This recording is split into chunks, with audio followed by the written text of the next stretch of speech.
Friends, நான் வந்துட்டேன் உங்க பக்கத்து வீட்டு பொண்ணு. இன்னைக்கு பேட் ரோமியோவுடைய அடுத்த எபிசோட் தாங்க. கிளாவும் சாய்க்கமும் சும்மா இல்லைங்க, இப்பதான் சேர்ந்துருக்கோம், வாய வச்சுட்டு கம்முன்னு இருக்கணும்ல. அதுங்களாட்டி இந்த களிமண் வீட்டுக்குள்ள என் இதயத்தை கரைக்க போறேன், நீ நானும் நீயும் அப்படின்னு கிளா ஆரம்பிக்கிறான். இதை கேட்டவனே நீ ரொம்ப ஸ்பீடா போற மாதிரி தெரியுது, நம்ம 2 பேரும் இருக்க போறோம் சரி, ஆனா உன் கூட நான் இருப்பேன்னு எப்ப சொன்னேன், நீ தானடி சொன்ன அப்படிங்கும் போது, நான் உனக்கு பொண்டாட்டியா இருப்பேன்லாம் சொல்ல கிடையாது, அந்த குழந்தைக்கு அம்மா அப்பாவா நம்ம இருக்க போறோம்னு சொல்ல. ஆனா எனக்கு என்ன டவுட், நைட்டு கிஸ் பண்ண போனாங்க, ஹக் பண்ணிக்கிட்டாங்க, க்ளோஸரா இருந்தாங்க, ரொமான்ஸ் எல்லாம் பண்ற மாதிரி போச்சு, அதெல்லாம் நடிப்பா சொல்லு சாய்க்கிம் அப்படின்ற மாதிரி கிளா பாக்க சாய்க்கிம் குண்டு தூக்கி போடுறா. அதாவது 2 பேர் இணையணும்னா அதுக்கு இடையில லவ் இருக்கணும், புருஷன் பொண்டாட்டி உறவு ஸ்ட்ராங்கா இருக்கணும்னா 2 பேரும் லவ் பண்ணணும், அவங்க தான் கல்யாணம் பண்ணிக்குவாங்க. நமக்கு இடையில அப்படி எந்த ஃபீலுமே இல்லல்ல, இன்னும் ஸ்ட்ராங்காவும் ஆகல, நம்ம 2 பேருமே ஏதோ ஸ்ட்ரேஞ்சர்ஸ் மாதிரி சண்டை போட்டுட்டே இருக்கோம்னு சாய்க்கிம் சொல்ல. அடியே இதெல்லாம் வரணும்னா அதுக்கப்புறமா தான் குழந்தை வரணும், ஆனா நமக்கு முன்னாடியே குழந்தை வந்துருச்சு, இனிமே லவ் பண்ணிக்கலாம் விடுடி அப்படிங்க. இதெல்லாம் என்னால ஏத்துக்க முடியாது, என் மைண்ட் அதை ஒத்துக்க மாட்டேது, நம்ம 2 பேரும் ஒன்னா தங்க முடியாதுன்ற மாதிரி சொல்லிட்டு சாய்க்கிம் அந்த இடத்த விட்டு போக, கிளா என்னடா நடக்குது இங்க, இந்த பொண்ணுங்க நைட்டு ஒரு மாதிரி பேசுறாளுங்க, பகல்ல ஒரு மாதிரி பேசுறாளுங்க, புரிஞ்சுக்க முடியலையே புருஷோத்தமான்ற மாதிரி ரியாக்ட் பண்ணிட்டு இருக்கான். நைட்டும் ஆயிடுது, சாப்பிட்டுட்டு இருக்காங்க. திடீர்னு என்ன நினைச்சான்னு தெரியல, சாய்க்கிம் கொஞ்சோண்டு சாப்பிட்டுட்டு அந்த இடத்த விட்டு எந்திரிக்கிறாளா. இதை அப்பா நோட் பண்ணிட்டு கிளாவோட சிஸ்டர் கோய்கிட்ட ஏதாவது சாப்பாடு வேற செஞ்சு கொடுறா அப்படின்னு சொல்லிட்டு அப்பா சொல்லிட்டு இருக்காரு. சரிப்பான அந்த பொண்ணு எந்திரிக்கும் போதே அதெல்லாம் ஒன்னும் தேவையில்ல, நான் போறேன்னு சொல்லிட்டு அவ போறா. அது மட்டும் இல்லாம கிளாவ ஒரு மாதிரி நக்கலா அப்படியே ஒரு மாதிரி பாத்துட்டு இருக்காளா. இதெல்லாம் அப்பா கவனிக்கிறாரு. 2 பேருக்கு இடையில ஏதோ சண்டை வந்துருச்சு போல அப்படின்னு அவருக்கும் புரியுது. கிளா எதையுமே கண்டுக்காம தின்னுகிட்டே இருக்கான். இப்படியே விட்டா சரி வராதுன்னு சொல்லிட்டு அப்பாவும் ஒன்னும் சேர்ந்து பேசிக்கிட்டு இருக்காங்க. இவங்க 2 பேரையும் சேர்க்கறதுக்கு ஏதாவது ஒரு வழி பண்ணணும் அப்படின்ற மாதிரி. அப்பன்னு ரொம்ப நைட் ஆயிருதா, கிளா தனியா சோஃபால படுத்துட்டு இருக்கான். அவன் கோபமா இருப்பானாட்டிருக்கு. அந்த டைம்ல ஏதோ எலுமிச்சம்பழம் தோல், ஆரஞ்சு தோல் எல்லாம் வச்சு ஒரு கொசு வரட்டி எடுத்துட்டு அப்பா வந்திருக்காரு. கிளா பக்கத்துல கொண்டு வர, என்னப்பா அது அப்படின்னு கேட்க, உனக்கு அது சொன்னா புரியாது, நிறைய கொசு இருக்கும், அவ புள்ளத்தாச்சி பொண்ணு, கொசு அவளை கடிக்க கூடாது, சோ நீ இதை அவகிட்ட கொடுத்துரு அப்படின்னு சொல்ல. சரிப்பா நான் போறேன் அப்படின்னு கிளம்பிட்டு இருப்பானாக்லா. அதுக்கு முன்னாடி ஒரு நிமிஷம் நில்லுடா மகனேன்னு ஒரு ஹூடி மாட்டி விட, ஹூடியில லவ்னு எழுதி இருக்கு. அந்த ஹூடியோடைய அவனும் கரெக்டா சாய்க்கிம் ரூமுக்கு போறானா. சாய்க்கிமும் அதே மாதிரி லவ்ன்ற ஹூடி போட்டிருக்கா. 2 பேரும் ஒருத்தருக்கு ஒருத்தர் பாத்துக்கிறானுங்க. கதவை வேற கண்ணாடியில தட்டிட்டு இருக்கானா. சாய்க்கிம் பாக்குறா, தீவன் வேற ஏதோ ஒரு பிளான்ல வந்திருக்கானாட்டிருக்குன்னு யோசிக்க, கிளாவுக்கு அப்பதான் ஸ்ட்ரைக் ஆகுது, நம்ம குடும்பமே நம்ம 2 பேரும் சேர்த்து வைக்கணும்னு ட்ரை பண்ணிட்டு இருக்காங்கன்ற மாதிரி. அவனும் என்ன பண்றானா, ஒரு கேண்டில் எடுத்துட்டு பக்கத்துல போயிட்டு இதை கரெக்டா ப்ராப்பரா மெயின்டைன் பண்ணி பாத்துக்கோ, அது மட்டும் இல்லாம நம்ம வீட்டுல தங்குறத பத்தின பேச்சுவார்த்தை போயிட்டே இருக்கும்போது அது அப்படியே கியூட்டான குட்டி ஆர்குமெண்டா மாறிட்டு இருக்கா. நீ நான் நரின்னு 2 சண்டை போட்டுக்கிட்டே இருக்குங்க. அப்ப மெழுகுவத்தி இருக்கு இல்லையா, அதை தெரியாம சாய்க்கிம் என்ன பண்ணுவானா, கிளாவோட ட்ரௌசர்ல ஊத்தி விட்டுருவா. ஐயோ ஐயோ கொலகார பாவி அப்படின்னு அவன் நகர. இதை பார்த்து வேற சாய்க்கிம் சிரிச்சுட்டே இருக்கா.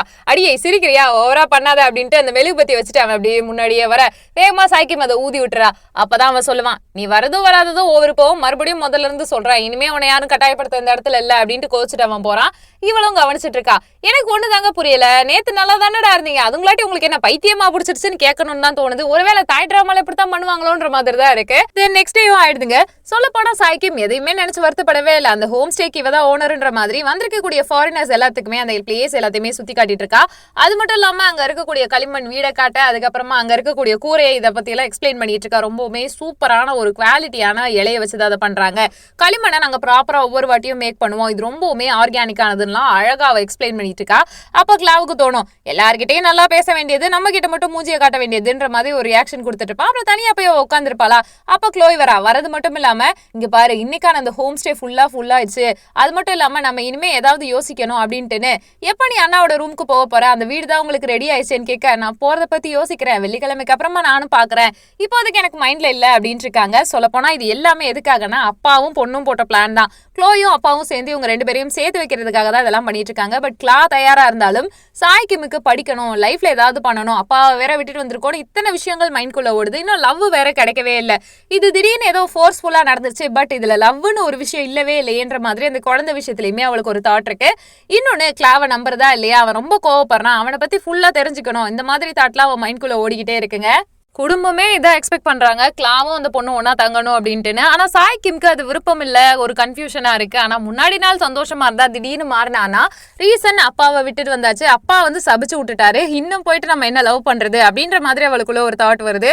வேற வழியே இல்லைன்னு சொல்லிட்டு அழகா கட்டியிருக்க அந்த களிமண் வீட்டுக்குள்ள போயிட்டு தன்னோட திங்ஸ் எல்லாம் வைக்கிறா. அப்ப கிளா வரான், கூட வந்து ஆர்கியூ பண்ணிட்டே இருக்கும்போது, எப்பா சாமி ஒன்ட்டெல்லாம் ஆர்கியூ பண்ண முடியாது போடா அப்படின்ட்டு அவன் அந்த இடத்த விட்டு ஓடும்போது ஒரு போன் ரிங் அடிக்குதுங்க. இதுல நைட்டு தலைவன் தூங்கிட்டு இருக்கும்போது அவனுக்கே தெரியாம அவ பென்சில் எடுத்து வரைஞ்சிருப்பா. அந்த படத்தை காட்டுறாங்க. பார்த்துட்டு எதுக்கடியா இப்ப இதெல்லாம் பண்ற, ஒண்ணு என்னால புரிஞ்சுக்க முடியலையேன்னு யோசிக்கும் போது தூரத்துல இருந்து அது எல்லாத்தையுமே சாக்கியம் பார்த்து சிரிச்சிட்டு இருக்கா. அந்த டைம் பார்த்து கரெக்டா போன் ரிங் ஆகுது. அந்த சவுண்ட் கேட்டவனே கிளா திரும்பி பாக்குறான். கிளா போனையும் பாக்குறான், சாக்கியமையும் பாக்குறான். ஆனா அவன் அந்த இடத்த விட்டு துப்புடின்னு ஓடிக்கிட்டே இருக்கா. அடியே ஓடாதடி, வயிற்றுக்குள்ள பாப்பா இருக்குடி அப்படின்ற மாதிரி கிளா வேற துரத்திட்டு போயிட்டு இருக்கானா.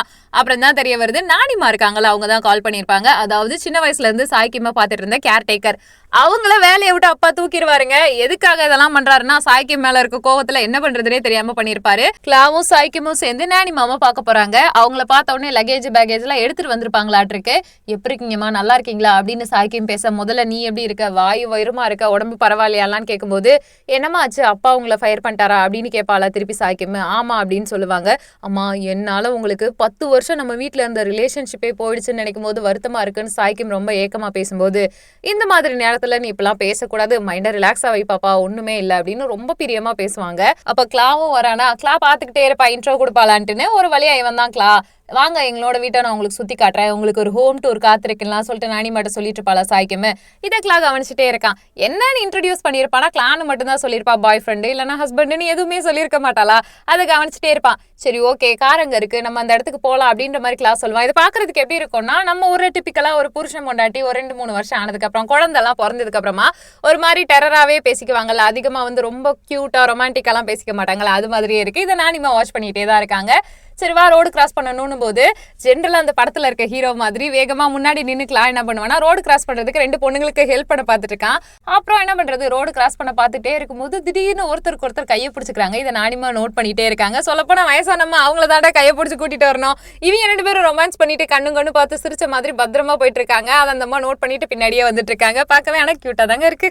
இப்போ கிம், கிளா, நானிமா 3 பேருமே கார்ல போயிட்டு இருக்காங்க. திடீர்னு ஒரு இடத்துல கிளா காரை ஸ்டாப் பண்ணிட்டு, உங்க 2 பேர்கிட்டயும் நான் பேசணும், வெளியில வாங்க அப்படின்னு இறக்கி விடுறான். என்னாச்சுடா, ஏன்டா சம்மந்தம் இல்லாம இந்த இடத்துல நிப்பாட்டுற அப்படின்னு கிம் கேக்குறாளா. அதுக்கு அவன் உடனே சொல்றான், உங்ககிட்ட இப்ப நான் பேசல, உங்க மம்மி கிட்ட பேசுறேன்னு சொல்லிட்டு, இவளுக்கு நீங்க தான் எவ்வளவு வருஷமா அம்மாவா இருந்திருக்கீங்க, உங்க பெர்மிஷனோட உங்க பொண்ணு எனக்கு வேணும்னு நான் நினைக்கிறேன் அப்படின்னு சொல்லிட்டு அவனோட கார்ல இருந்து ஒரு ரீத் மாதிரி ரெடி பண்ணி வச்சிருப்பான் நெல்மணிகள்ல. அந்த ரீத் எடுத்து அவ தலையில போட்டு விட புள்ள பிளாட் ஆயிடுச்சுங்க. ஈஸியா பாப்கார்னு பலூன்லாம் வாங்கி கொடுத்து கரெக்ட் பண்ற புள்ளையாட்டிருக்கு. அப்புறமா என்ன பண்ணுவான்னா, பின்னாடி இதே மாதிரி ஒரு நெல்மணியை வச்சு பொக்கே ரெடி பண்ணி வச்சிருப்பான். அந்த பொக்கேவை வச்சுட்டு, இந்த இயற்கை சாட்சியா, இந்த இறைவன் சாட்சியா, இப்ப பிடிச்ச கையை லைஃப் ஃபுல்லா நான் பிடிச்சிருப்பேன், உன்னை விட்டு நான் எந்த சூழ்நிலையிலையும் போக மாட்டேன், எனக்கு தெரியும் உன்னை நான் நிறைய காயப்படுத்திருக்கேன், டேக் இட் ஃபார் கிராண்டட் மாதிரி வார்த்தைகளால் ரொம்பவுமே அழ வச்சிருக்கேன், ஆனால் இந்த தப்பை இனிமே பண்ண மாட்டேன், நீ எனக்கு மட்டும்தான் சொந்தம், உன்னை யார் முன்னாடியும் விட்டு கொடுக்க மாட்டேன், என்னோட தவறுகள் எல்லாத்துக்கும் நான் தான் காரணம், இனிமே நம்ம வாழ்க்கையில எந்த தவறு நடந்தாலும் 2 பேரும் சேர்ந்து அதை வந்து சரி கட்டலாம், இனிமே உன்கிட்ட நான் மன்னிப்பு எவ்வளோ வேணாலும் கேட்கறதுக்கு தயாரா இருக்கேன், முன்னாடி மண்டி போட்டு நிற்கிறதுக்கும் நான் தயாரா இருக்கேன், ஏன்னா உன்னை நான் என் மனைவியா பாக்குறேன்னு சொல்லிட்டு அழகா ப்ரப்போஸ் பண்றான். அப்படியே இந்த ஊன்னு தலையாட்டின உடனே ரெஜிஸ்டர் ஆஃபீஸ்க்கு தூக்கிட்டு போயிடுறாங்க. அங்க போயிட்டு பாத்தீங்கன்னா ரெஜிஸ்டார் கிட்ட சைன் வாங்கிட்டு நானிமா சும்மா வந்தவங்கள அவங்களையும் சாட்சி கையெழுத்தெல்லாம் போட வைக்க, அங்கேயும் எல்லாரும் முன்னாடி சொல்ல கல்யாணம் ஈஸியா நடக்கும், ஆனா அதுக்கப்புறம் இருக்க கமிட்மெண்ட்டை 2 பேரும் சேர்ந்து தான் பாத்துக்கணும்ன்ற மாதிரி ரெஜிஸ்டர் ஆஃபீஸ்ல இருக்கவரும் சொல்றாரா. இதெல்லாம் கேட்டவனே கண்டிப்பாக அப்படின்னு சொல்லிடுறான். ஒரு வழியா இப்ப வீட்டுக்கு நானிமாவை கூட்டிட்டு போனா ஒரு ரிச்சுவல் நடக்கும்ல, மேரேஜ் எல்லாம் நடந்ததுக்கு அப்புறமா அது சாட்சியா குடும்பமே என்ன பண்றாங்கன்னா, ஏதோ கையில கயிறெல்லாம் கட்டிட்டு கிளாக் கிட்ட சொல்றாங்க, உன் கையில போடுற இந்த முடிச்சுக்கான மீனிங், உன்னோட மனைவின்றவ உன்னோட வாழ்க்கையோட பிணைக்கப்பட்டவ, இனிமே வாழக்கூடிய 50-60 வருஷமா இருந்தாலும் எப்பவுமே ஒன்னாதான் இருக்கணும், எந்த சூழ்நிலையிலையும் ஒருத்தர் விட்டு கொடுக்கவோ ஒருத்தர் பாதியில விடவோ கூடாது, நிறைய மன்னிக்க பழகிக்கோ, நிறைய மன்னிப்பு கேட்க பழகிக்கோ, அதான் கணவனுக்கு அழகுன்னு சொல்லிட்டு கிளாக்கிட்ட அவங்க அப்பா சொல்றாரு. அடுத்து பாத்தீங்கன்னா வந்து இப்போ நானிமா என்ன பண்றாங்கன்னா, மறுபடியும் கிளாவோட கையில கயிறு கட்டிட்டு சொல்றாங்க, இங்க பாரு என் வீட்டு பிள்ளைய நான் உனக்காக தர்றேன், இனிமே அவ தான் உன் பொறுப்பு, அவளை பத்திரமா பாத்துக்கோ, எங்க வீட்டு தங்கம் அது ஒரு குழந்தை, அந்த குழந்தைய நீ இனிமே தான் ஒழுங்கா பாத்துக்கணும், அன்புக்காக ஏங்கக்கூடிய அந்த செல்லத்தை நான் உனக்காக தரேன்னு அழகா பேசுறாங்க. அதே மாதிரி இப்ப சாய்க்கிம் கிட்ட எங்க வீட்டுடைய செல்வம் வைராக்கியம் எங்க குடும்பத்துல இருக்கக்கூடிய கௌரவம் உனக்கு தான் சொல்லிட்டு அப்பா இப்ப சொல்லிட்டு இருக்காரு கிம் கிட்ட. இந்த மாதிரி ரிச்சுவல் எல்லாம் முடிஞ்சதுக்கு அப்புறமா ஒரு பாஸ்புக் எடுத்து கரெக்டா அப்பா குடுக்குறாரு.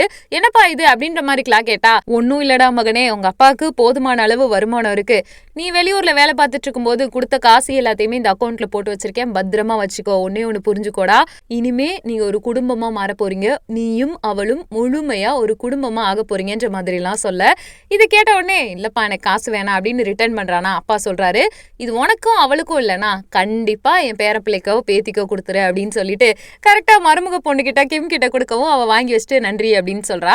இப்ப வாங்கன்னு கோய் என்ன சொல்றானா, எல்லாரும் சேர்ந்து போட்டோ எடுக்க போறோம், போட்டோ டைம் அப்படின்னு ஜாலியா போட்டோ எடுக்கிறாங்க. ஒரு கியூட்டான ஃபேமிலி ஸ்டார்ட் ஆயிடுச்சு. இங்க எவ்வளவு ஜாலியா போயிட்டு இருக்கும்போது அந்த பக்கம் கிம்மோட டாடி சும்மா இருப்பாரா, ரொம்ப டென்ஷனாவே ஆனா எதுவுமே நடக்காத மாதிரி நார்மலா ரியாக்ட் பண்ணிட்டு இருக்க. அந்த கூத்தாடி குடும்பம் இருக்காங்க இல்லையா, அந்த வில்லன் குரூப், அவங்க என்ன சொல்லிட்டு இருக்காங்கன்னா, என்ன ஒரு இவ்வளவு ஜாலியா இருக்காரு, பெத்த பிள்ளை அதுங்களாட்டி மறந்துட்டாரா அப்படிலாம் பேசிக்கிட்டு இருக்காங்க.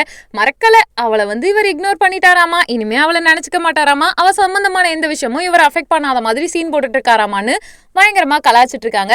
பார்க்கவே பாவமா தாங்க இருக்கு. இந்த குடும்பத்துல வாக்கப்பட்டுட்டு இந்த மனுஷன் எப்படி ரிலீவ் ஆகி வெளில வர போறாருன்னு தெரியல. எவ்ரிதிங் பேக் டு நார்மல்ன்ற மாதிரி அப்பா இருந்தாலுமே சுத்தி முத்தி சோசியல் மீடியா எல்லாமே ஃபுல் அண்ட் ஃபுல் கிம்மை பத்தி தான் காட்டிட்டு இருக்கு. அவங்க 2 பேரும் மேரேஜ் பண்ணிக்கிட்டது, அது மட்டும் இல்லாம சர்டிபிகேட் வாங்கினது எல்லாத்தையுமே போட்டோ எடுத்து போஸ்ட் பண்ணியிருப்பாங்க சோசியல் மீடியால. அதை பார்த்து அப்பா ரொம்ப வருத்தப்படுறாரு. கிளைண்ட் யார்கிட்டயுமே சொல்லாம மீட்டிங் நடந்துட்டு இருக்கோம், அந்த இடத்த விட்டே நகர்ந்து போறாரு. இது அந்த வில்லன் குரூப் பார்த்து என்ஜாய் பண்ணிட்டு இருக்கானுங்க. இன்னொரு பக்கம் நானி இருக்காங்கல்ல, அவங்க சொல்லிட்டு இருக்காங்க, நான் இந்த இடத்த விட்டு கிளம்புறேன் அப்படின்னு சொல்லிட்டு, இல்ல நீங்க போகக்கூடாது அப்படின்ற மாதிரி ரொம்பவுமே சாக்கியம் கேட்டுட்டே இருப்பா. இல்ல நான் கொஞ்ச நாள் இருந்துட்டேன்ல, எனக்கு போதும். அது மட்டும் இல்லாம ஆரம்ப காலகட்ட கல்யாண வாழ்க்கை ஹனிமூன் பீரியட் மாதிரி ரொம்ப ஹாப்பியா இருக்கும், ஜாலியா இருக்கும், ரொமான்டிக்கா இருக்கும். போக போக நிறைய நெகட்டிவான விஷயம்லாம் கண்ணு முன்னாடி தெரியும்.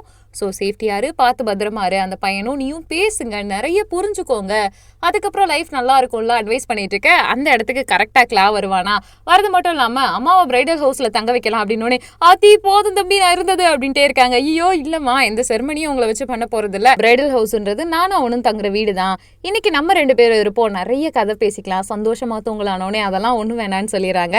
நைட்டும் ஆயிடுதுங்க. சொல்லப்போனால் ரூம் அழகாக ஒயிட் கலரில் கிளாத் போட்டு கலராக நிறைய விஷயங்கள் டெக்கரேட் பண்ணி சூப்பராக வச்சுருக்காங்க. அவளும் என்ன பண்ணுறான்னா டைரியில் நோட் பண்ணிட்டு இருக்கா, அந்த ஃபாரினர்ஸ் விசிட்லாம் எப்படி இருக்க போகுது அப்படின்ற மாதிரி பிஸ்னஸ் சம்மந்தமாக பார்த்துட்டு இருக்கும்போது கிளா உள்ளே வரும்போது இந்த ஃபர்ஸ்ட் நைட் டைமில் பொண்ணுங்கெல்லாம் பிஹேவ் பண்ணுற மாதிரி வியர்டாக அவள் பிஹேவ் பண்ணுறா. ஐயோ ஒர்க் இருக்குது, நான் க்ளோய் கிட்ட போய் பேச போகிறேன், எனக்கு நேரம் ஆகுது அப்படின்னோடனே, யாருமாயே முதல்ல அந்த வேலையெல்லாம் முதல்ல நிப்பாடிக்க, ஆஃப் பண்ணிட்டு தூங்கு அப்படின்னு சொல்லிட்டு ஃபஸ்ட்டு அவள் பக்கத்தில் இருந்த ஒரு சின்ன லேம்பை ஆஃப் பண்ணிவிட்டு அவன் போய் படுத்துடுறான். ஐயோ இவன் வேற ஏதாவது பேசுவானோ ஏதாவது பண்ணிடுவானோன்ட்டு அவள் பயந்துக்கிட்டே இருப்பா. வேற சாய்க்குமே ஒன்றுமே அவன் சொல்ல மாட்டான், வா பக்கத்தில் படுத்துக்கோ, போதும் ரெஸ்ட் எடு, பாப்பாவுக்கு ரெஸ்ட் தேவையில்லை அப்படின்னு சொன்னோடனே இவளும் போய் பக்கத்தில் படுத்துருவாளா. படுத்தவொடனே இவன் கையை அங்கிட்டு நீட்டி வச்சிருப்பா. நோம்பு கயிறு மாதிரி 2 பேர் கையிலையும் கயிறு கட்டியிருப்பாங்கல்ல, அந்த கையில் அவள் வேணுன்ட்டே டச் பண்ணிட்டு இருப்பா. அவள் ஐயோ போச்சே அப்படின்ற மாதிரி ஒரு ரியாக்ஷன் கொடுத்துட்டு இருப்பா. அப்போ இவன் வேணுன்ட்டு என்ன பண்ணுவானா, என்னாச்சு திடீர்னு அப்படின்ட்டு கை தோலெல்லாம் டச் பண்ணிகிட்டே இருப்பான். எதுக்கு நீ இப்படி டச் பண்ணுற, சும்மா இருந்தோடனே, இல்லை அந்த பொண்ணு எங்கே போனா அப்படின்னு கேட்க, எந்த பொண்ணு அப்படின்னு கிம் கேட்குறாளா. இல்லை எப்பயாவது தெரியாமல் விரல் பட்டுட்டா கூட ரொம்ப ஷையாக வெக்கப்பட்டுக்கிட்டே ஒருத்தி இருப்பாளே, அவளை காணாமே எங்கே அப்படின்னு கேட்டுட்டு இருக்கோம், சும்மாறா அப்படின்னோடனே சரின்ட்டு 2 பேரும் தூங்கிடுவாங்களா. தூங்கினோடனே ரொம்ப அட்டாச்சாக போயிட்டு சாய்க்கும் அவங்க அம்மா கிட்ட அந்த பேம்பரிங் தேடுவாங்களா, அந்த மாதிரி அவன் பக்கத்தில் படுத்திருப்பா. அப்படியே தூங்கி எந்திரிச்சு காலையில் பார்த்தா கண்ணுக்கு நேராக கிளா இருக்கான். அவனை ரசித்து பார்த்துக்கிட்டே இருக்கா. அவங்க 2 பேருக்கு இடையில இந்த ஸ்டார்டிங்கில் நடந்துச்சு இல்லையா ஒரு சோகால்டு ரொமான்ஸ், அதை வேற நினச்சி இமேஜின் பண்ணி சந்தோஷப்பட்டுட்டு கிஸ் பண்ணலான்னு பக்கத்தில் போயிட்டு இருப்பாளா. அப்புறம் திடீர்னு என்ன நினச்சான்னு ஹான்னு ஊதி வேற பார்த்துட்டு, ஐயோ நம்ம வேற ப்ரஷ் பண்ணலாம், நல்லா இருக்காது, பக்கத்தில் போகக்கூடாதுன்னொடனே என்னாச்சு அப்படின்னு எந்திரிச்சிருவாங்க கிளா. இல்லை சும்மா ஒன்றும் இல்லைன்னும் போது, இல்லை எனக்கு கிஸ் பண்ண தானே வந்தேன் அப்படின்னும் போது, அதெல்லாம் ஒன்றும் இல்லைடா போடாடே, நானே ப்ரஷ் பண்ணாமல் இருக்கேன்ற மாதிரி சாய்க்கும் பேசிட்டு இருப்பா. இல்லை பரவாயில்ல நானும் ப்ரஷ் எல்லாம் பண்ணல, எனக்கு கிஸ் பண்ணலாம் அப்படின்னோடனே, அதெல்லாம் முடியாது போ அப்படின்ட்டு சாய்க்கும் சொல்லிட்டு இருப்பாளா. அவன் திருப்பி இல்லை கிஸ் பண்ணணும்னா பண்ணி ஆகணும்னு சொல்லிட்டு அவன் பிடிச்ச வச்சு கிஸ் பண்ணிடுவாங்க. அதுக்கப்புறம் என்ன சொல்றது, காதல் பண்ணியது கண்ணம் கிள்ளியது தான். அம்மாவோட ப்ளோயர் இருக்குல்ல, அதை வச்சு தலைக்கு குளிப்பாட்டி விட்டுட்டு கிம்முக்கு ஹேர் ப்ளோயர் போட்டு விட்டுறது என்ன, அவளை கொஞ்சுறது என்ன, அதுக்கப்புறமா எங்கெங்க வாய்ப்பு கிடைக்குதோ எல்லா இடத்துலையும் கியூட்டான சாஃப்டான ரொமான்ஸ் எல்லா பக்கத்துலையும் தெளிச்சு தள்ளிட்டு இருக்கானுங்க. ஹனிமூன் பீரியட் இல்லையா, ஸோ என்ஜாய் பண்ணிட்டு இருக்காங்க அந்த லவ் லைஃபை. அப்புறமா நைட் ஆயிடுதுங்க. நைட் ஆனதுக்கு அப்புறமா வானத்தை பார்த்துட்டு, இந்த பால்வழி அண்டத்தை இங்கிலீஷ்ல எல்லாருமே மில்கி வே கேலக்ஸி அப்படிலாம் சொல்லுவாங்கன்னு கிளா ஏதோ ட்ரை பண்றா பிக்கப் லைன்னு நினைக்கிறேன். ஆனா இந்த மில்கி வே கேலக்சிக்கு ஒண்ணு தெரியாது, என்கிட்ட தான் என்னோட நிலா இருக்குன்னு சொல்லுவானா.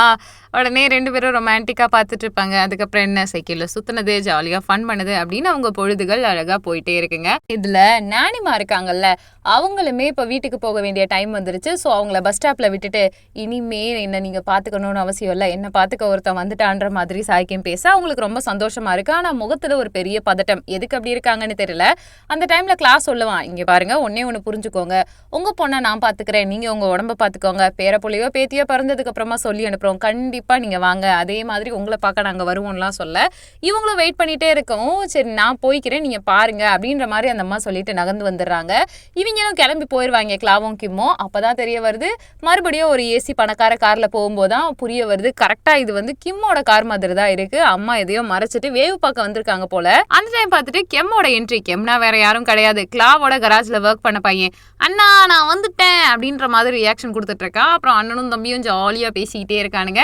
ஓஹோ இவர் யாரு அப்படின்னு சொல்லிட்டு ஃபர்ஸ்ட் டைம் சாய்க்கும் கேட்கவும் ஒன்றும் கிடையாது, அந்த ஒரு ஆப் இருக்குல்ல, அந்த ஆப்ல உனக்கிட்ட ஃபர்ஸ்ட் டெக்ஸ்ட் பண்ணதே தலைவந்தானும் போது அண்ணே நல்லா யோசிச்சு பாரு, இந்த மாதிரி கியூட்டான மதினி உனக்கு கிடைச்சிருக்குமா நான் டெக்ஸ்ட் பண்ணாட்டி அப்படின்னும் எப்படிலாம் நீ பேசின தெரியுமாடா அப்படின்னு அவனுங்களுக்குள்ள அடிச்சுக்கிறானுங்களா. அப்போ உடனே கெம் சொல்றான் அண்ணே எனக்கு தண்ணி தவிக்குது, ஸோ எனக்கு தண்ணி வேணும் அப்படின்ற மாதிரி சொல்ல போயிட்டு சாய்க்கும் தண்ணி எடுத்துட்டு வர மாதிரி அவங்க ஏதோ பேசுறதை கேட்டுறா. அண்ணா நம்மளோட பொழப்பே ரொம்ப கஷ்டமா இருக்க போகுது, ஏன்னா நம்ம ரொம்ப பெரிய பிரச்சனையில மாட்டிக்கிட்டோம், நம்மளோட பேங்க் அக்கௌண்ட் எல்லாத்தையுமே சீஸ் பண்ண போறாங்கன்ற மாதிரி இவங்க பேசிக்கிட்டு இருக்காங்க. அது எல்லாத்தையுமே சாய்க்கும் கேட்டுறா. ஸோ கேட்கறது மட்டும் இல்லாமல் அப்பதான் நமக்கு புரிய வருது, அதாவது கிளா என்ன பண்ணிட்டு இருக்கான்னா வெளிநாடுல இருந்து வரக்கூடிய கடத்தல் வாகனங்கள் அந்த மாதிரி இதெல்லாம் வரி ஏய்ப்பு செய்யறதுக்கான டிவைஸ் இந்த கேட்ஜெட்லாம் வந்துட்டு இவன் அவனோட கராஜ்ல இருந்து விற்கிறான். அப்பதான் அவனுக்கு நிறைய வருமானம் வருது அப்படின்றதா உண்மையா இருக்க விஷயம்.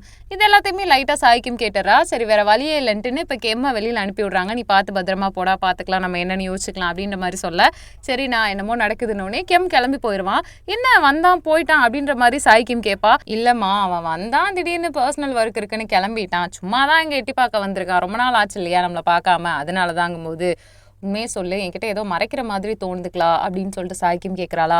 அப்படிலாம் ஒன்றும் இல்லை கிம், நீ தப்பா புரிஞ்சுக்கிட்ட அப்படின் போது உண்மையாவா என்னை பார்த்து சொல்லு, நம்ம பாப்பா மேலே உண்மையா என் மேலே உண்மையா அப்படின்லாம் சொல்லிட்டு கேட்கவும் இவனுக்கு ஒரு மாதிரி குடலெல்லாம் புரட்ட ஆரம்பிக்குது. என்னமோ இது தப்பா இருக்கே, இப்படியெல்லாம் நமக்கு ஃபீல் ஆனது இல்லையேன்னும் போது ஒரு ஆத்தங்கரையோரத்துக்கு சாய்க்கிமை கூட்டிகிட்டு போயிட்டு அந்த சூட் கேஸை ஓப்பன் பண்ணி காட்டும் போது நிறைய சிப் இருக்குது. சொல்லப்போனால் நான் வரி ஏய்ப்பு பண்ணி இந்த சிப்பை எல்லாத்தையுமே இல்லீகலாக கடத்திக்கிட்டு இருக்கேன், இது தெரியாது யாருக்குன்னும் போது இந்த காசு தான் உங்கள் அப்பாவுக்கு அனுப்பியிருக்க இல்லை அப்படின்னு சொல்லி கேட்க ஆமாம் இது யாருக்கும் தெரியாது, இது பெரிய பிரச்சனையாக போயிடுன்ற மாதிரி ரொம்பவுமே ஃபீல் பண்ணிட்டு சொல்கிறான்.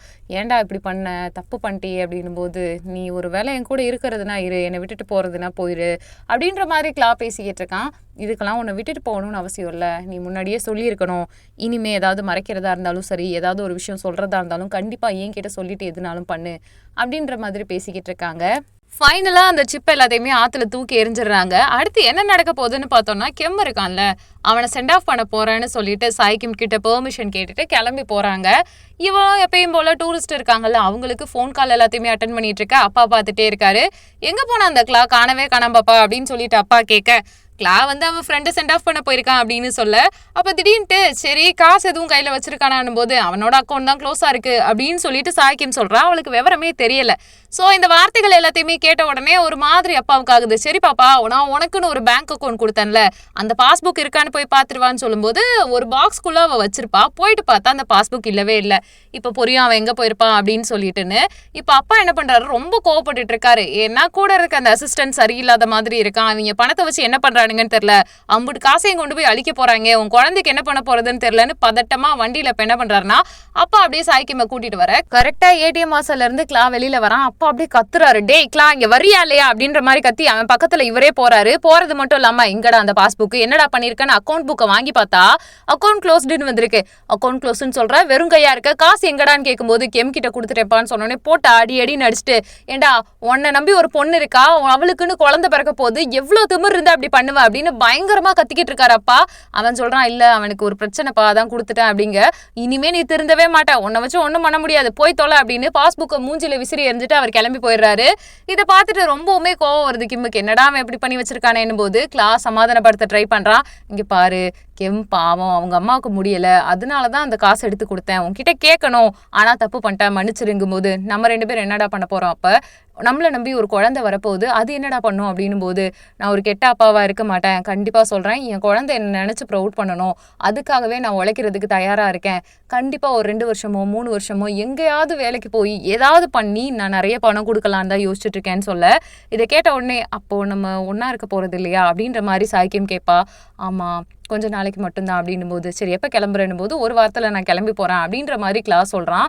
இதெல்லாம் கேட்டுட்டு என்னடா இப்படி நடக்குதுன்னு ரொம்ப ஃபீல் பண்ணிட்டு இருக்கா. இப்படிதான் போயிட்டு இருக்கா. அப்புறம் தான் ஒரு விஷயத்த காட்டுறாங்க. நானிமா இருக்காங்கல்ல, அப்பா கிட்ட தான் பேசிட்டு இருக்காங்க. நானிமா இங்க நடந்துக்கிட்டதுக்கும் அங்க போய் பேசுறதுக்கும் நிறைய வித்தியாசம் இருக்கு. அவங்கள பொறுத்த வரைக்கும் கிளா இருக்கான்ல, அவன் அன்புன்ற ஒரு வார்த்தையை வச்சு சாய்க்கிம யூஸ் பண்ணிட்டு இருக்கதா தான் தோணிட்டு இருக்கு. சோ அவங்க எப்படி அப்பா கிட்ட சொல்றாங்கன்னா, இந்த மாதிரி கிளா இருக்கான்ல, அவளை ட்ரிக் பண்ணி கல்யாணம் பண்ணிக்கிட்டதாவும் இமோஷனலா கேர் கொடுக்குறேன்ற மாதிரி பொய் சொல்லி ஏமாத்துறதாவும் அம்மா சொல்லுவாங்க. ஜென்ரலா வெளியில இருந்து பாக்குறதுக்கு அப்படியும் தெரியறதுக்கு வாய்ப்பு இருக்கு. அப்பா புரிஞ்சுக்குவாரு, ஏன் இப்படி நடக்குது, என் பொண்ணு அவன் ஏமாத்தும் போது ஏன் இவன் முட்டாளா இருக்கானா ஒரே ஒரு வார்த்தை தான் நானிமா சொல்லுவாங்க, இந்த அன்பு அவளுக்கு தேவைப்படுது, அவளை நல்ல விதமா ட்ரீட் பண்ணா, இளவரசி மாதிரி பாத்துக்கிட்டா, அவகிட்ட பாசமா 4 வார்த்தை பேசினா அவளுக்கு ரொம்ப பிடிச்சிருக்கு, அவன் அன்புக்காக ஏங்குறான் போது அப்ப நான் செத்துட்டு எல்லாம் சரியா போயிருமான்னு அப்பா கேட்பாரு. அதுக்கு அப்பெல்லாம் இல்லைங்க சார், உண்மை என்னன்னா அவ உங்ககிட்ட என்ன தேடுறானா காதலை தேடுறா, ஆனா நீங்க கொடுக்கல. அதனால எல்லா பசங்க கிட்டையும் அவ வெளி உலகம் தெரியாதனால பழகுற நபர்கள் கிட்ட அவ அப்பாவை தேடுறா. அன்பா 4 வார்த்தை பேசினா அவங்க நல்லவங்கன்னு நினைக்கிறா. இது ஒரு பெரிய விதமான பலவீனம் தான். அவளை எப்படியாவது காப்பாத்தி கொண்டு வரணும். ஏன்னா இது தெரிய மாட்டேங்குது, அவ ஏமாறுறா. அது மட்டும் இல்லாம கிம் மனசுல இருக்க மாதிரி அந்த பையன் கிட்ட காதல் இருக்கா, காசுக்காக பழகுறானான்னு தெரியாமலே நம்ம பிள்ளைய நம்ம இப்படி விட்டுறக்கூடாதுன்ற மாதிரி நானிமா சொல்றாங்க. சொல்லி முடிச்சுட்டு அவங்க கிளம்பி போயிடுறாங்களா. ஆனா அந்த டைம் பார்த்து அந்த வில்லன் குடும்பம் இருக்காங்க இல்லையா, நானிமாவையே வெறிச்சு முறைச்சு பார்த்துட்டு போறேன்னு பேசுறாங்க. என்னன்னாலும் வெளியில வந்தே தீரும், அவங்களோட குடும்பம் அவமானப்படுறது நம்ம கையில தான் இருக்கு, என்னதான் நடக்குதுன்னு பாத்துடலாம்னு சொல்லிட்டு அம்மா பொண்ணு பையன்னு 3 பேரும் பேசிக்கிட்டே தாங்க இருக்காங்க. அவங்களுக்கு வேற என்ன வேலை.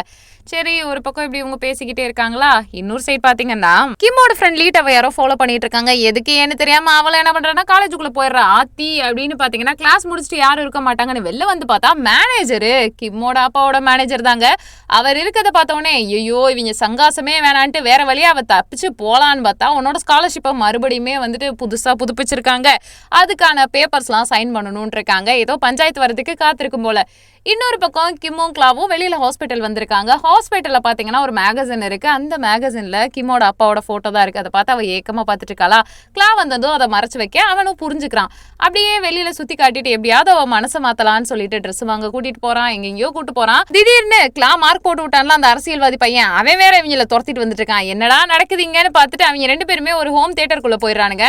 போயிட்டு இருக்கும்போது திடீர்னு கிம் மனசுக்குள்ள என்ன தாட் வந்துட்டு இருக்கேன்னா, அவ லீடாவை பத்தி சொல்லிட்டு இருக்கா. என் லைஃப்ல எனக்குன்னு ஒரே ஒருத்தி தான் இருந்தா, அதாவது நான் பணக்கார வீட்டு பொண்ணுன்னு சொல்லிட்டு எல்லாரும் என்ன புள்ளி பண்ணுவாங்க. ஆனா ஒண்ணு என்ன ஹர்ட் பண்ண மாட்டாங்க, வார்த்தையை செய்கையினால ரொம்ப காயப்படுத்துவாங்க. அவங்க என்ன அட்டாக் பண்ண மாட்டாங்க. பட் அவங்களோட அந்த தனிமை, என் பக்கத்துல போயிட்டு உட்காராம இருக்கிறது, அதெல்லாம் கஷ்டமா இருக்கும். அந்த டைம் தான் எனக்கு லீட்டா வந்தா. மத்தவங்க என்ன கலாச்சாலும் இடையில அவ தான் எல்லாத்தையுமே கலாச்சி விட்டுருவா. அதே மாதிரி என் கூட அவ தான் உட்காந்து சாப்பிடுவா. அவ ஒரு நல்ல ஃப்ரெண்டுன்னு சொல்லிட்டு இருக்க. அப்படியே இந்த கான்வர்சேஷன் ரொமான்டிக்கா மாறுது. ஒருத்தருக்கு ஒருத்தர் ஐ2 பார்த்துட்டு நெருக்கமாகறாங்க. வீட்டுக்கு வந்துட்டு சும்மா இல்லைங்க, அப்படியே கிளா இருக்கான் இல்லையா, அவனோட போனை கிம்மு கிட்ட கொடுக்க அவ அப்படியே போன்ல இருக்க எல்லா பிக்சர்ஸையும் பார்க்கும்போது அவனோட எக்ஸு போட்டோ கண்ணில் தென்படுது. 2 பேரும் நெருக்கமா இருக்க ஒரு போட்டோ. ஓ உனக்கு உன் எக்ஸ் அவ்வளோ பிடிக்குமா அப்படின்னு கேட்க 100%க்கு மேலே எனக்கு அவளை ரொம்ப பிடிக்கும். பட் இப்போ எனக்கு அவளை பிடிக்கல, ஏன்னா அவன் என்னை ஏமாத்திட்டா, என்னை விட்டுட்டு போயிட்டான்லாம் சொல்ல கிம்முக்கு பொசசிவ் ஆகுது. டே என்னடா சொல்லிட்டு இருக்க, நான் பொண்டாட்டிலே அப்படின்ற மாதிரி பார்த்துட்டு இருக்க. ஐயோ நான் தப்பா பேசிட்டே, மன்னிச்சிருன்ட்டு போனை வாங்க பார்க்க பரவாயில்ல இருக்கட்டும் நான் பார்க்குறேன்னு சொல்லிட்டு ஒவ்வொரு ஃபோட்டோவையும் பார்க்கும்போது புரியுது நீங்கள் 2 பேரும் எவ்வளோ நெருக்கமாக இருக்கீங்க, உங்களுக்குள்ள ஒரு இணக்கம் பிணக்கம்லாம் இருக்கிறதுனால தான் இப்படிலாம் இருக்குன்ற மாதிரி ஒருத்தருக்கூடிய அந்த ரியலைசேஷன் தான் போயிட்டு இருக்கு. இப்படி இவங்களுடைய பேச்சுவார்த்தை போயிட்டு இருக்கும் போதே கிம்முக்கும் ஒரு மாதிரி ஃபீல் ஆகுது. ஆமாம் கரெக்டு தான், ஏன்னா ஒருத்தி நீ 100% லவ் பண்ண, இப்போ அவளை உனக்கு சுத்தமாக பிடிக்காமையே போயிடுச்சு. அதே மாதிரி என்ன எடுத்துக்கோ, எனக்கு உன்னை சுத்தமாக பிடிக்காது, பார்த்தா பிடிக்காது, நீ எனக்கு நிறைய கெடுதல் பண்ணியிருக்க, இப்போ என் ஃபீலிங்ஸ் மாறிக்கிட்டே இருக்குன்னு சொல்லிட்டு கிளாவோட வயிற்றுல போய் படுத்துக்கிறேன். அது பார்க்க ரொமான்டிக்காக க்யூட்டாக தாங்க இருக்கு. என்னடா அழகாக காதல் பட்டாம்பூச்சி பறக்குதுன்னு நீங்கள் நினைக்கலாம். பட் அதை கையிலேயே பிடிச்சி நசுக்கிறதுக்காக மேனேஜர் வேலை பார்த்துட்டு இருக்காரு.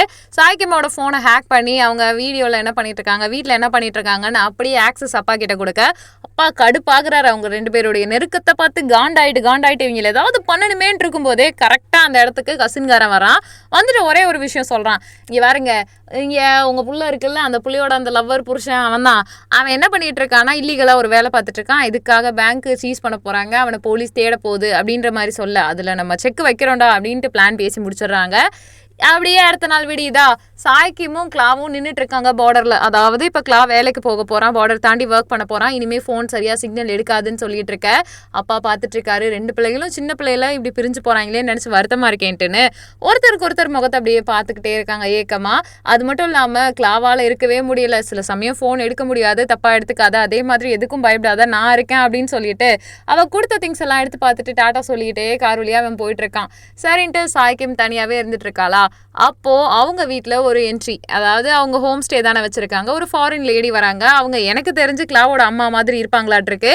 ஏன்னா அவங்க வரும்போதே ஒரு மாதிரி வியர்டா அந்த இடத்தையெல்லாம் சுத்தி பார்த்துக்கிட்டே இருக்காங்க. அது மட்டும் இல்லாம சாய்க்கும் எல்லா ஏரியாவையும் சுத்தி காட்டிட்டீங்க, உணவு உடை இருப்பிடம்னு எல்லாத்தையுமே நாங்க தான் உருவாக்கிக்கிறோம், இந்த காட்டன் துணியில இருந்து எல்லாத்தையுமே நாங்க தான் ரெடி பண்றோம்னு சொல்லிட்டு கோயை காட்டிட்டு இருக்கா. அவன் நெசவு நெஞ்சிட்டு இருக்கா இந்த கிளாத்ல இருந்துன்னு சொல்லிட்டு. கரெக்டா பாத்தீங்கன்னா இங்க கிளா இருப்பான்ல, அவனோட ரூம் தான். அவங்க அம்மா போட்டோவும் இருக்கு. அந்த அம்மா போட்டோவை வெறிச்சு இந்த லேடி பார்த்துட்டு இருக்காங்க. அது என் ஹஸ்பண்ட் ஃபேமிலி, நாங்க இங்க வந்து வெக்கேட் ஆயிட்டோம் போது, நீ தனியா இல்லையா, உனக்கு ஃபீலிங் இல்லையா, அவனை மிஸ் பண்ணலையான்னு கேட்கும்போது அவர் லோயர்ஸ்க்கு போயிருக்காரு, அது மட்டும் இல்லாம வேலை நிமித்தமா போயிருக்காரு, நாங்க பாத்துக்கிறோம் அப்படிலாம் சொல்லிட்டு இருக்காங்க. அப்படியே கோய் சொல்றா, இவங்க கிட்ட பேச்சு போட்டு எப்படியாவது அவங்களை இங்க தங்க வை அப்படின்னோடனே, ஹோம் ஸ்டே இன்னைக்கு எங்க கூட தங்குறீங்களானோடனே அந்த லேடியும் ஓகே சொல்லிடுறாங்க. அவங்களுக்கான பிளேசஸ் எல்லாத்தையுமே சுத்தி காட்டிட்டு இருக்கும்போது, உனக்கு தனியா இருக்க மாதிரி தோணலையான்னு போது, இயற்கையோட தானே இருக்கும், தனியா இருக்க மாதிரிலாம் ஃபீல் ஆகலன்னு சொல்லிட்டு கிம் சொல்லிட்டு இருக்கா. சரி உனக்கு பாப்பா பிடிக்குமா தம்பி பிடிக்குமா அப்படின்னு கேட்க, எனக்கு பையன் தான் வேணும். ஏமா அப்படின்னு சொல்லிட்டு இருக்கும்போது, எனக்கு என் வீட்டுக்காரர் மாதிரியே வந்துட்டு என்னோட குழந்தையும் இருக்கணும்னு ஆசை, அந்த மாதிரிலாம் வேர்ட் சொல்லுவாளா. இதை கேட்டோடனே அந்த அம்மா, என் பையன் எனக்கும் ஒருத்தர் இருக்கான், ஆனா என்ன பண்றது, அவன் என்ன மாதிரி இல்லையேன்னு இருக்க. அதுக்கப்புறம் என்ன நடக்கும்னா, உட்காந்து ஜாலியாக அவங்க நைட் ஆயிருதா சாப்பிட போறாங்க. சாப்பிட போகும்போது சொல்லிட்டு இருக்காங்க, உங்களுக்கு பையன் இருக்குன்னு சொல்றீங்களே, ஏஜ் என்னன்னு அப்பா கேட்கிறாரு. அதுக்கு என் பையனோட ஏஜ் என்னவா இருக்கும் அப்படின்னு அவங்க அப்படியே திணறிக்கிட்டு இருக்கும்போது அப்பா உடனே ஆரம்பிக்கிறாரு, என் பையன் கிளாவோட ஏஜ் இருக்குமா இல்ல அவனை விட சின்னவனா தானே உங்க பையன் இருப்பான் போது, உங்க பையனோட எக்ஸாக்ட் ஏஜ் தான் என் பையனுக்கும் அப்படின்ற மாதிரி அவங்க ஒரு மாதிரியே டென்ஸ்டாவே பேசிட்டு இருக்காங்க. உங்களுக்கு இங்க இருக்க பிடிக்கலையா, அன்கம்ஃபர்டபுளா இருக்கானே தெரியல, ஒரு மாதிரி வியர்டாவே ரியாக்ட் பண்ணிட்டே இருக்க. அது புரியுது, சுத்தி இருக்கவங்களுக்கு புது இடமா இருக்கு, புது ஆட்களோட உட்காந்துருக்கோம், இதனாலதான் இருக்கும்னு அவங்கள அசியூம் பண்ணிக்கிறாங்க. அப்பான்னு பார்த்து கிளா கால் பண்றானா, சாய்க்கும் வெக்கப்பட்டுட்டே ஒரு நிமிஷம் அப்படின்ட்டு போறாளா. இதை பார்த்துட்டு கோய் சொல்லிட்டு இருக்கா, பரவாயில்லையே ப்ரோ, கால்லாம் பண்றான், இவன் வெக்கலாம் வர்றா, பேச பாத்தீங்களா எப்படி சிரிக்கிறான்னே, சந்தோஷமா இருக்கு அப்படின்னு அப்பா சொல்லிட்டு இருக்காரு. இது எதுவுமே அவங்களுக்கு பிடிக்கவே இல்லை அந்த லேடிக்கு. அவங்க அப்படியே பாத்துக்கிட்டே இருக்காங்க. நெக்ஸ்ட் டேயும் ஆகுதுங்க. நெக்ஸ்ட் டே என்ன நடக்கும்னா, அப்பா எல்லாருமே உட்கார்ந்து இருக்கும் போது திடீர்னு சம்மந்தமே இல்லாம கிளாவோட ஃபேமிலி பத்தி கேட்க, அதுக்கு அப்பா பதில் சொல்றாரு. யார் கேட்பானா, கிம் தான் கேட்டிருப்பா. இந்த மாதிரி எதனால வந்துட்டு அவங்க அம்மா விட்டுட்டு போனாங்கன்னும் போது, அவங்க அம்மாவுக்கு வேற ஒரு ஹஸ்பண்ட் இருந்தாங்க. அது மட்டும் இல்லாம இந்த குழந்தை கிளாவை அவங்களால ஏத்துக்கவே முடியல. அவங்க ஹஸ்பண்டுக்கும் ஒரு குழந்தை இருக்க பட்சத்துல அந்த குழந்தைக்கு இந்த குழந்தைய அடிமையா வச்சிருக்க மாதிரியும், மென்டல் டார்ச்சர் பண்ணிட்டும், ஒரு குழந்தையா ஹியூமனா பார்க்காம ரொம்பவுமே புள்ளி பண்றதுக்கு, காயப்படுத்துறதுக்கே யூஸ் பண்ணிட்டு இருந்தாங்க. ஒரு ஸ்டேஜுக்கு அப்புறம் அவன் எனக்கு கிடைச்சான், நான் அவனை பாத்துக்கிற மாதிரியான சூழ்நிலைலாம் பேசிக்கிட்டு இருக்க. இதெல்லாம் அந்த லேடியால ஏத்துக்கவே முடியல. இது எல்லாமே அந்த லேடி மைண்ட்குள்ள ஓடிக்கிட்டே இருக்குன்னு சொல்லலாம். அவங்க திடீர்னு ஹாய் டார்லிங்னு யார்கிட்டயோ ஃபோன் பேசிட்டு இருக்காங்க. கிளாவை பத்தி சுத்தி இருக்க விஷயங்கள் எல்லாம் வந்துட்டு அப்படியே நினைச்சு பார்த்துக்கிட்டே இருக்காங்க. இவங்க தான் கிளாவோட அம்மாவா இருக்கிறதுக்கு வாய்ப்பு இருக்கு போல. சரி என்னதான் நடக்கும்னு பார்த்தா, திடீர்னு எனக்கு ஒரு எமர்ஜென்சி வந்துருச்சுன்னு சொல்லிட்டு கிம் கிட்ட பேசிட்டு இருக்காங்க. கிம் இந்த மாதிரி நான் கிளம்புறேமான்ட்டு அவசரமா அந்த இடத்த விட்டு போக, எங்க ஏதாவது பிரச்சனையா நான் ஹெல்ப் பண்ணிட்டு போது, அந்த மாதிரி எரிச்சலா, அதெல்லாம் ஒன்றும் இல்லை பாத்துக்கிறேன் அப்படிங்க. இல்ல ஏதாவது சொல்லுங்க, அடுத்து திருப்பி வரீங்களா, உங்களுக்கு ஏதாவது உதவி தேவையான்னு திருப்பி கேட்பா கிம். அதெல்லாம் எனக்கு ஒன்றும் தேவையில்ல, சரி வேற ஏதாவது சொல்லணுமா அப்படின்னோடனே, ஒன்றும் கிடையாது, உங்களுக்கு ஒரு குழந்தை பிறக்கும்ல, அந்த குழந்தைய நீ பத்திரமா ஒரு அம்மாவா பார்த்துக்கோ, வேற எதுவும் வேணான்னு சொல்லிட்டு அந்த லேடி போயிடுவாங்க. அப்புறமா என்ன நைட் ஆயிடுதுங்க. கிம் அவங்க ஹஸ்பண்டை யோசிச்சுக்கிட்டே இருக்கா, கிளா எப்போ வருவான்னு போது நல்லா தாடி மீசெல்லாம் வளர்ந்து அழுக்கு படலமா அவன் வர்ற மாதிரி, அவன் கண்ணுக்கு அந்த நிலா வெளிச்சத்துல கிளா அவ கண்ணு முன்னாடி வர மாதிரி தோணுது. அப்படியே பார்த்துட்டு இருக்கா கிம், இவனா இருக்குமோ அப்படின்னு நினைச்சு கற்பனையிலே இருக்கிறதோட இந்த பார்ட் முடியுது. இந்த பார்ட்டை பத்தி நீங்க என்ன நினைக்கிறீங்கன்றத கமெண்ட் பண்ணுங்க. நம்ம சேனலை லைக் பண்ணுங்க, ஷேர் பண்ணுங்க, சப்ஸ்கிரைப் பண்ணுங்க. தேங்க்யூ.